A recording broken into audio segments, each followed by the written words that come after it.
All right, now this is my Nick Lenz things wrong with Arrow seasons 3 and 4. There's gonna be a bunch of them for this one. Okay. First, off the bat, in the pilot episode, and this is by far a dumb thing, but why in the world was Queen Consolidated put up for sale again at the start of season 3? Why? Why was this? In Arrow season 2, it made sense. But to do it again in season 3? Why? I would have thought with everything that was going on in season 2, maybe they would have, kind of reversed the stuff that happened, what Israel Roshov did in season 2. Oh no, let's just put the company up for sale again because Israel Roshov died.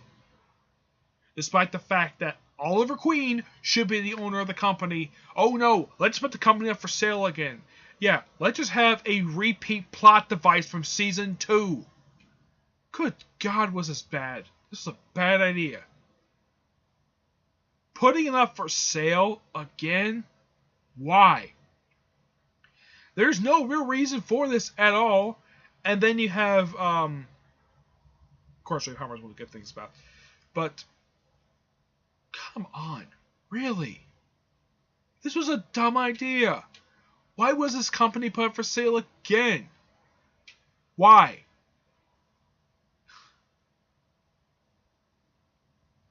Because the writers have no idea what they're doing. That's honestly the thing about this, okay?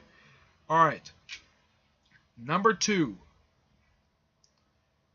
Misleading everybody on the fact that there is a Lazarus pit in the Arrowverse. Yes. The people behind the show lied to everybody that, oh no, this is a fancy hot tub. No, it's a freaking Lazarus pit. Anybody can see that. Hiding it was completely stupid. Okay? And that kind of leads into my next thing. And this is the 4. After the death of Sarah Lance. Oh yeah, let's just hide her body in a freezer and then bury her and then not tell her father for most of the season. Wow, this was dumb. It's like the stuff they did with Sarah. It's like after her death, like killing her was fine. That's not the problem here. It's what they did afterwards. Is that almost everybody in the show who knew Sarah, except her own father, knew the fact that she was dead. Quentin Lance did not find out that Sarah was dead until the episode Uprising. Yeah, that's when he found out. From a character who had not been seen at all. I'm going to get to her soon. But, wow, this was dumb. Alright, that was number 4. Number 5, Roz's plan for Star City. We kept asking this question, like, what was his plan? We didn't find out until the second to last episode of the season. This was a dumb move on the part of the writers in the show, keeping this a secret. Let's take a look before we continue. Okay, here's how the Arrow writers did for the first 2 seasons. Okay, when did we find out about the Undertaking? Okay, we kind of found out about that just after the Christmas break. Okay, we didn't exactly know what the Undertaking was, but a little bit later we found out what it was. An earthquake machine that he was going to, and also he was going to destroy the Glades. This was Malcolm Merlin. Great setup. In season 2, we have Deathstroke using the Miracuso just trying to destroy the city during an event they refer to the show as the Siege. We found this out pretty quickly. Yeah. But this plan was so stupid and so cliche What was the plan? Nerve gas. Roz was planning to nerve gas the city. That was the plan. I'm like, really? That was his plan all along? To gas Star City. Wow. It's like the writers had no idea what they were doing. It's like it kind of felt like this plan was come up at the last minute because they honestly because I'll get to how the writers act later, but good God, was this bad. At least in season 4, they didn't make the same mistake in waiting until the second to last episode. At least we're gradually figuring out along with everybody else. But this keeping everybody completely in the dark for almost an entire season to figure out what the heck Roz's plan was. Yeah, this was stupid. And speaking of that, this leads into my 6th thing. The plan is stopped way too easily. Oh yeah, stop 5 guys basically carrying nerve gas in less than 5 minutes. Wow. How stupid was that? Yeah, stopping the guys who were the carriers of the virus, carriers of the nerve gas. And guess how much screen time this took up in the finale? 5 minutes. And these guys were stopped way too easily. Yeah, this was dumb. Okay, that was number 6. Number 7, Oliver keeping secrets for absolutely no reason. Something that they did address this in season 4, but wow, this was dumb. Like, oh yeah, let's have the lead character keep secrets from the entire supporting cast except for our former villain. Yeah. And in order to keep them safe, let's just keep his entire plan to stop Roz from the people who he's working with every day. Wow, this was dumb. On the most part. Yeah, a lot of people will probably point to the fact that this is one of the biggest problems with season 3. Yes, one of the biggest problems. Alright. That was number 7, yes. Number 8. The season finale was a complete disappointment. Out of the 4 season finales for the show, this one is the most disappointing one. Because, oh yeah, let's just have Roz die in a pretty interesting battle. I gotta hand it to both the first and second one. They were actually really good sword battles. But this finale was very disappointing. And probably for some people, this is what caused some of the ratings to start very much slipping. And I guess that the writers of the show were so desperate they had to do something really good to get people back interest in the show. Alright. That was number 8. Number 9. Almost all of the flashbacks, except for a small handful of them, were completely pointless. What was most of the flashbacks? All of them running around Hong Kong doing nothing. Yes. This was so dumb. I can point to a handful of things good about the flashbacks, but most of the stuff during the flashbacks was so pointless. And it's like, why the heck is he here? Yes. That is the biggest question. That's the biggest problem with the flashbacks. It's like, there's no story or plot device when it comes to flashbacks. In the case of the first 2 seasons flashbacks, there was a storyline going to flashbacks, and it usually was pretty interesting. And in this season, none. There was hardly any story going on in the flashbacks. There was some, not very much. But what was the big story flashback? We didn't find that out until the second last episode. Yeah, apparently this character who was associated with the Creature Commandos, which I've never heard of the character before. I never read the Creature Commando stories. Yeah, apparently he wants to gas Hong Kong for some dumb reason. He's never really stated. And of course, Oliver basically wounds him. And of course, there's a child character who dies in the flashbacks. Yeah. Wow, this was a complete waste of time, that flashback. There's something actually pretty good. Another problem season 3, another problem with it, was the return of the love triangles. Love triangle. Yeah. I'm like, really? You brought this back for season 3? The biggest thing that people did not like about season 1, you bring this back? Why? And this is not the only one. There were 2 love triangles in season 3.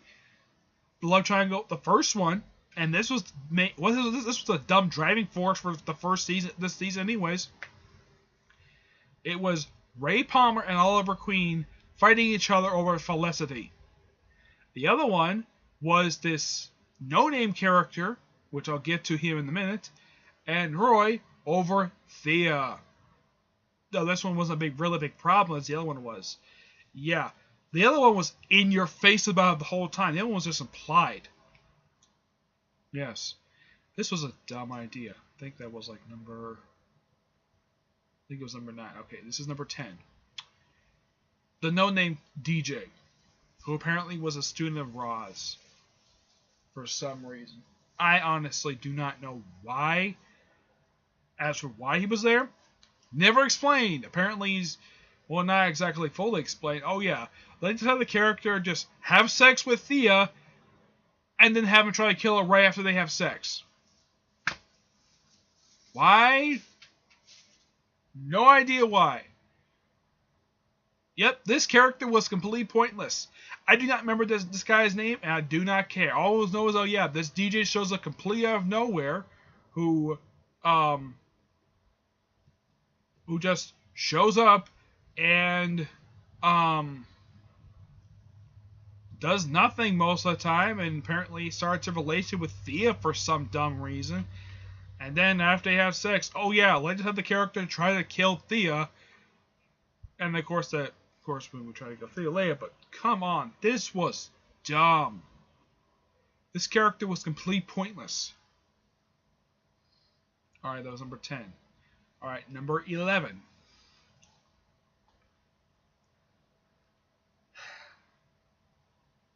Let's see. Olicity.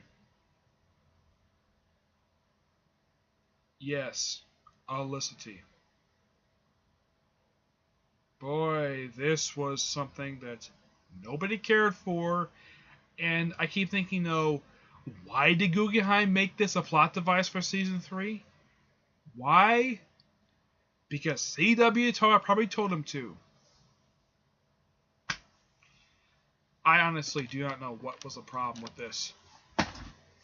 Yeah, I honestly just do not know what was the problem with this. Why was this the driving force of season 3? Why? I have no idea why.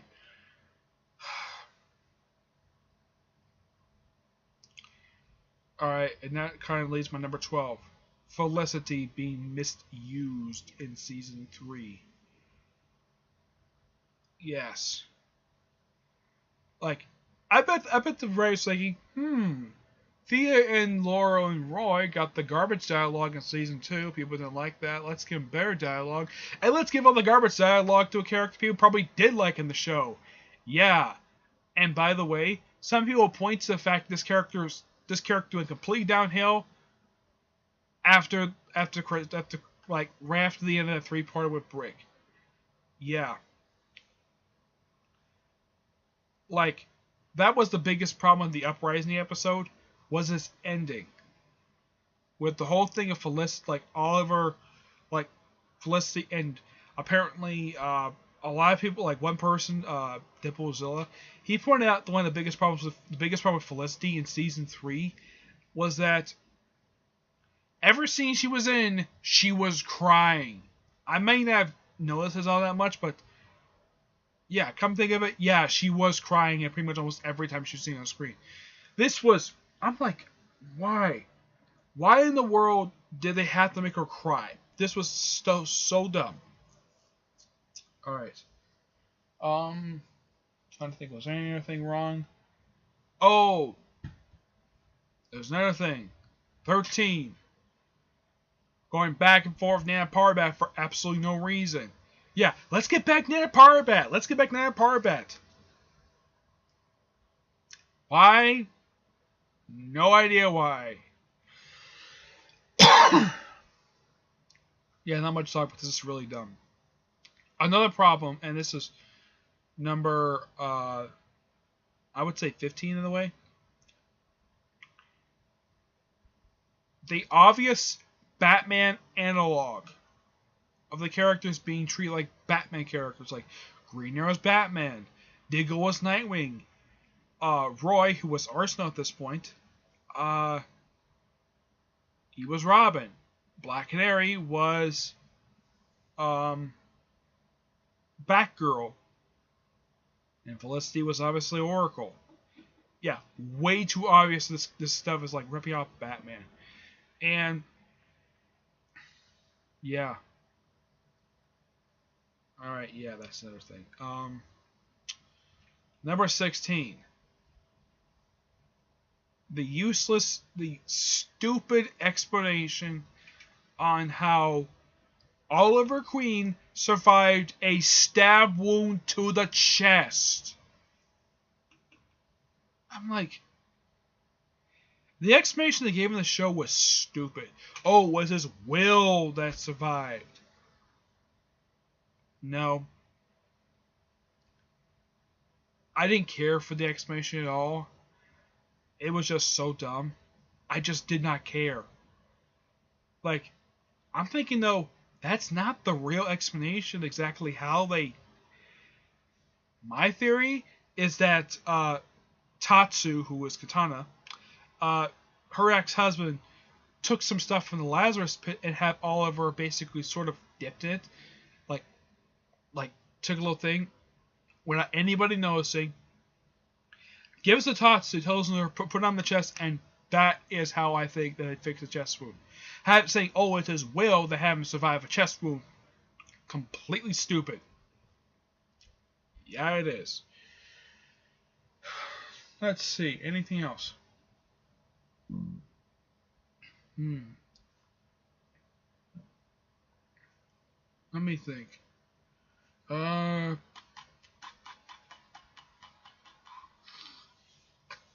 How Ray, like, it's the whole thing with Ray. I don't have anything wrong with Ray.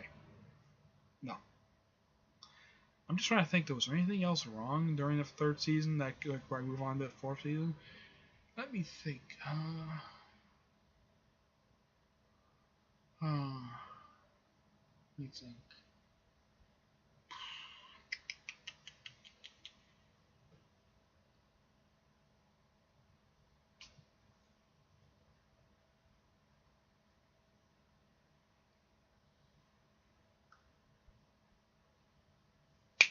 I remember now.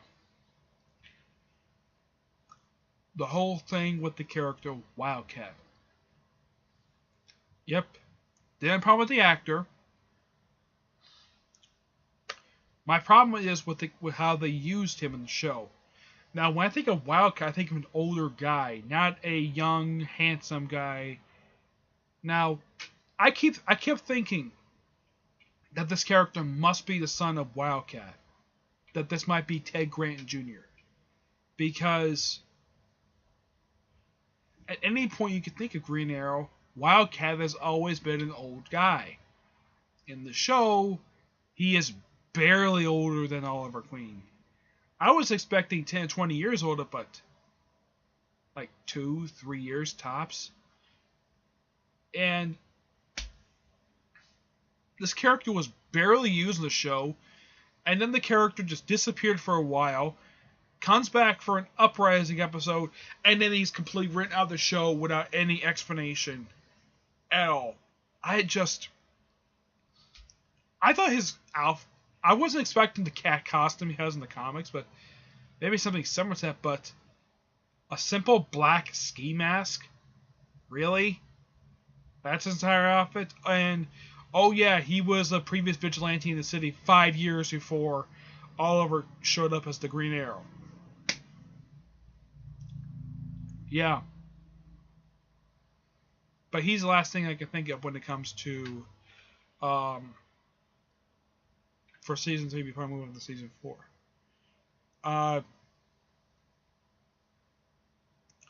Now, if we move on to season 4 and the problems with it. One of the biggest problems I have with it, and this is basically number, I'd say 16, killing Laurel Lance. Wow, this was so stupid. Killing off this character, which had gotten much better, and you kill her off for what very dumb reason, and it was way too obvious that she was going to die.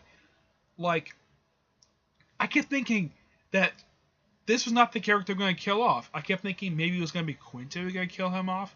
I definitely think, like, I knew they were not going to kill off Diggle. I knew they were not going to kill off Thea, because they resurrected her in the previous season, so they could kill her off. So, the only characters I could possibly think of that could have tried to kill off in the show was, the most obvious one I could think of was Quinton. Or maybe Felicity's mother. But Laurel? Why? Why Laurel? And because the fact the Lazarus Pit was destroyed early on in the season, they can't bring it back. Nope. They can't.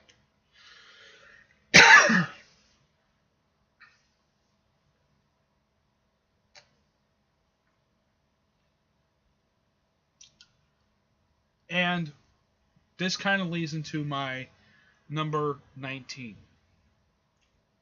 Way too obvious who the traitor was. It was the evil brother, Andy Diggle. Yeah, they bring this character back, they supposedly reform him, and it turns out he's working for Malcolm Merlin all along. Way too obvious. It would have been surprising if it was maybe John Diggle was the one who was going to betray the team, but that would piss off a lot of people. But his brother, way too obvious. Yeah. This was just so dumb. Yeah. Let's see. That was 19. Number 20. Repeating stuff from season 1. This happened also in the same episode, where Diggle is acting like Oliver from season 1, where he's so oblivious to the fact that his brother might be evil, and it turns out he really is evil. Oliver did the same thing as season 1. And once again, they bring back something nobody cared for in season 1, and they bring it back in this season. That was a really big problem with a lot of people. Okay? Another problem was an episode that probably ticked a lot of people off, was the episode when they brought in Vixen. Then I brought with Vixen, and it's like, oh, Oliver's probably seen the device that this is of course later in a later episode, that in this one episode where they have, and of course they have Oliver and Felicity break up, and this is probably considered to be the worst episode of the whole season, like one of the two worst ones, along with the episode where they kill off Laurel, which was the episode titled 1159. Yeah. Yeah. And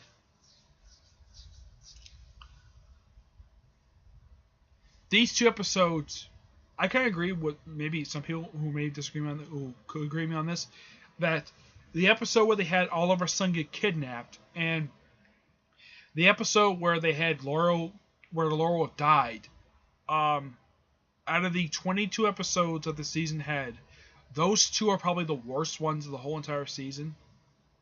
Yeah, obviously.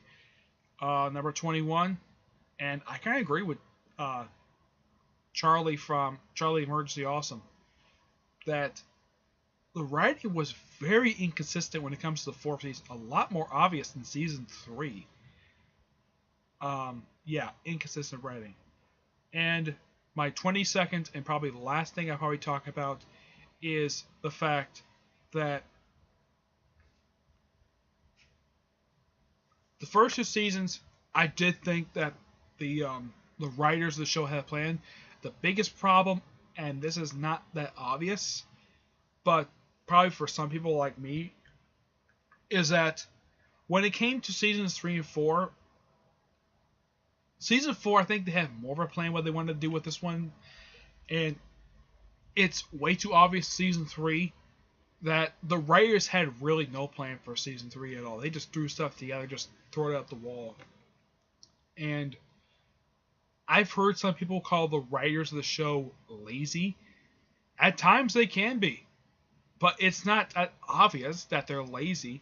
There's at times both in season 3 and 4 where the writing is completely lazy at best.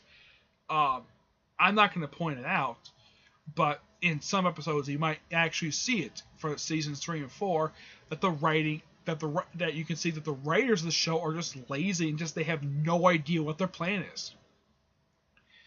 Look at, let's say, some good shows like Vampire Slayer or Angel or Star Trek. They plan out their seasons well out in advance. In the case of Arrow, for these past 2 seasons, it's like the writers of the shows really have no obvious plan exactly what they're planning on doing. And the biggest writing problem with season 4 was this whole thing of the whole jump ahead to 6 months later, and supposedly a character died. You want to know how lazy the writing was in season 4? Here's how writing was. Okay, the writing was lazy in season 4 for the first half of the almost the entire first half of the season. Was that there was this thing of a character being in the grave. And here's the thing. The writers didn't even know who it was. They just chose a character completely at random. And who did they choose? A character that a lot of people was liking a lot more than they were in season 2, Laurel. Yeah. But that's all I want to say. Those are my 22 things wrong with Arrow season 3 and 4. I mean, there was a lot more in season 3 than there was 4. 4 wasn't really that much. I figured they would just combine 2 videos into one. So that's the reason why I did. So my next video is the thing I thought they did right in season 3 and 4. Okay? So until then, I'll see you there. Bye.